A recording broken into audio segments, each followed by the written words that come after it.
புத்தியை தீட்டுவோம். விறகு வெட்டும் தொழிலாளி ஒருவர் அதிகமான சம்பளத்துக்காக ஒரு புதிய இடத்தில் வேலைக்கு சேர்ந்தார். தொழிலாளியின் திறமையையும் அனுபவத்தையும் அறிந்து கொண்ட அவரது புதிய முதலாளி தொழிலாளிக்கு அதிகமான சம்பளத்தை கொடுக்க ஒப்புக்கொண்டார். எனினும் அந்த அதிகமான சம்பளம் சில நிபந்தனைகளுக்கு உட்பட்டு இருந்தது. தொழிலாளியும் ஊதியத்திற்கு ஏற்ப உழைப்பதாக முதலாளிக்கு வாக்குறுதி அளித்தார்.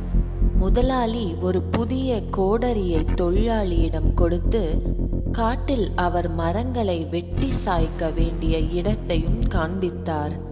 முதல் நாள் தொழிலாளி 20 மரங்களை வெட்டி சாய்த்தார். தொழிலாளியின் திறமையை கண்ட முதலாளி அகமகிழ்ந்து தொழிலாளியை பாராட்டினார்.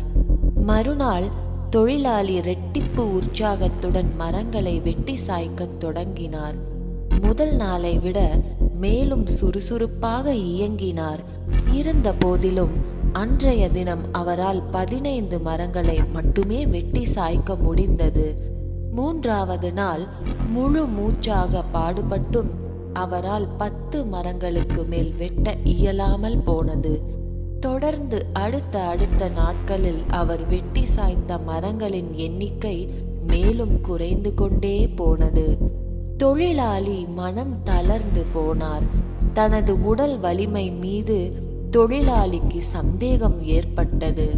நேராக முதலாளியிடம் சென்று தன்னுடைய இயலாமையை தெரிவித்தார். முதலாளி அவரிடம் அவர் கடைசியாக எப்போது கோடரியை தீட்டினார் என்று கேட்டார்.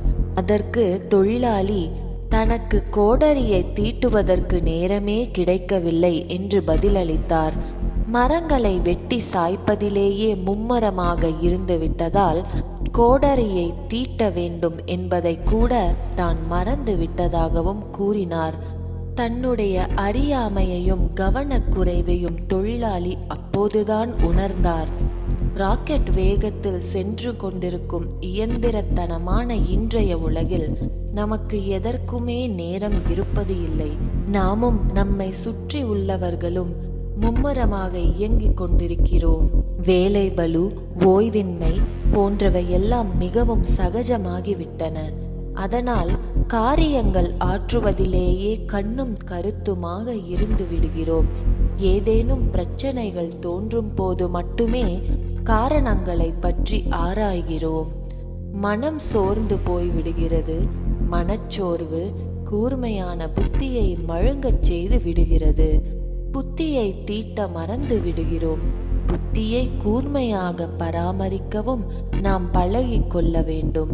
அப்போதுதான் நம்மால் சாதுரியமாக காரியங்களை ஆற்ற முடியும்.